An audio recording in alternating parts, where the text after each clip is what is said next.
આપણા લુકને પરફેક્ટ બનાવવા માટે જરૂર પડતી હોય છે ફૂટવેરની, એ પછી ચંપલ હોય, સેન્ડલ હોય કે પછી બૂટ. અને તેથી તમારા માટે હેલો કડી લઈને આવ્યું છે આપણા કડીનું બેસ્ટ પ્લેસ એટલે લકી ફૂટવેર.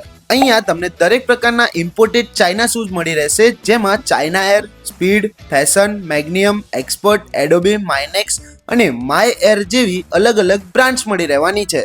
જેમાં સ્પોર્ટ્સ વેર, પાર્ટી વેર અને ઓફિસ વેર માટેનું ટ્રેન્ડિંગ કલેક્શન જોવા મળી રહે છે અને લોફરમાં તો ઘણી બધી ડિફરન્ટ રેન્જ પણ મળી રહે છે. અરે આમની પાસે બૂટમાં તો એવી ડિઝાઇનો છે કે જે એક જ નજરે ગમી જાય. અને અહીંયા 400 રૂપિયાની શરૂઆતી કિંમતથી બૂટની વેરાયટી સ્ટાર્ટ થઈ જાય છે. અને વડીલો માટે પેરાગોન, વીકેસી, વોકલાઇન, ઓલ્ડ વોક, લિંકિંગ જેવી ડિફરન્ટ વેરાયટીઝ પણ અવેલેબલ છે. અરે હા, જો દિવાળી ધમાકા ઓફરની વાત કરીએ તો 2000 થી 3000 ની રેન્જના બૂટ ફક્ત ને ફક્ત 1499 માં મળી રહેવાના છે. અને ટ્રેન્ડિંગ કલેક્શનમાં અત્યારે ધૂમ મચાવી રહેલ બટન વાળા બૂટ પણ અહીંયા તમને મળી રહેશે. જો તમે પણ ઓફરનો લાભ લેવા માંગો છો અને ટ્રેન્ડિંગ કલેક્શનની ખરીદી કરવા માંગો છો તો તેમનું એડ્રેસ છે કલોલ દરવાજા, સરળ ઓટોપાસની બાજુમાં કડી. એટલે કે કડીની ન્યૂ સિવિલ કોર્ટ થી થોડા આગળ આવતા હનુમાન દાદાનું મંદિર છે, ત્યાંથી ડાબી બાજુ વળતા સરળ ઓટોપાસની એક્ઝેક્ટ બાજુમાં જોવા મળી રહેવાનું છે લકી ફૂટવેર.